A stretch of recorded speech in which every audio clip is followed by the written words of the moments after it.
Okay na? Nagre-record na?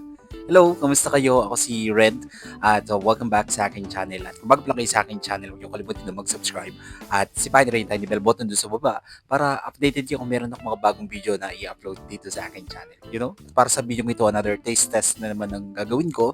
So yun nga, napadaan ako kanina sa supermarket na naman dito sa amin. Malapit lang guys yung supermarket sa amin, walking distance lang. So meron akong nakita itong Pochi Choco S'mores. S'mores. Tama po ba yung pag-pronounce ko? Hindi ako marunong magbasa eh. Pochi Choco S'mores. Graham plus chocolate. Vanilla mallow with choco filling. Yun yung laman niya guys. Tignan niyo yung kanya. Yung packaging niya. Ayan siya. Diba? Sobrang napakaganda ng kanyang packaging. Yung pagka-layout dito sa kanyang packaging, napaka-eye-catchy niya. And mukha siyang masarap. Kaya tara, taste test natin. Alright! 2,000 years later. Okay, taste test natin to. Pochi Choco S'mores. S'mores. Tama ba? Mabubo ko talaga. Yo! Buksan ko na. So, meron siyang laman na 20 pieces plus 3 pieces siya. Bali, 23 lahat yung laman nitong Pochi Choco S'mores.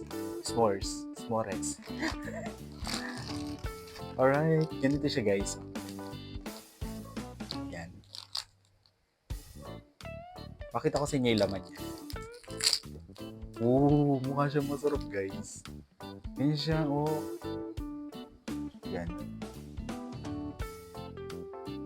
Ito yung kwan siya. Parang, ito yung vanilla mallows with choco fillings.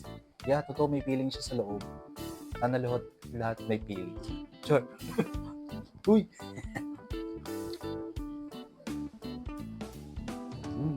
Sarap niya. Gusto ko yung kwan, matikman ko. So guys, Graham. Hanapin natin. Parang wala na. Wala ata.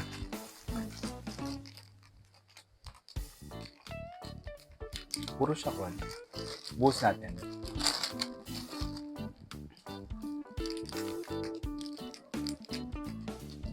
Wala ata.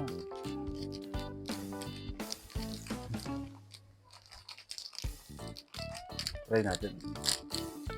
Ganun pa rin. Yung kwan, vanilla mallow with choco fillings.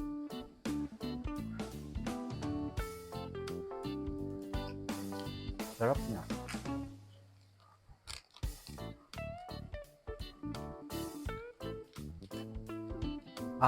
Oo, nagets ko. Akala ko, magkaiba sila, guys.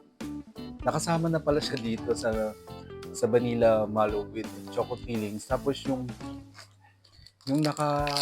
dito, ito. Yan. Yung naka-sprinkle na yan. Yan pala yung Graham. Okay. Masarap ng lasa niya, guys, to be honest. I'm sure most of mga kiddos, magugustuhan nila yung lasa nito. Nakaka-addict siya. Hindi po ba gusto mo lang na tuloy-tuloy yung subo mo? Ganun. Yummy. Bigyan ko siya ng 10 out of 10. Approve!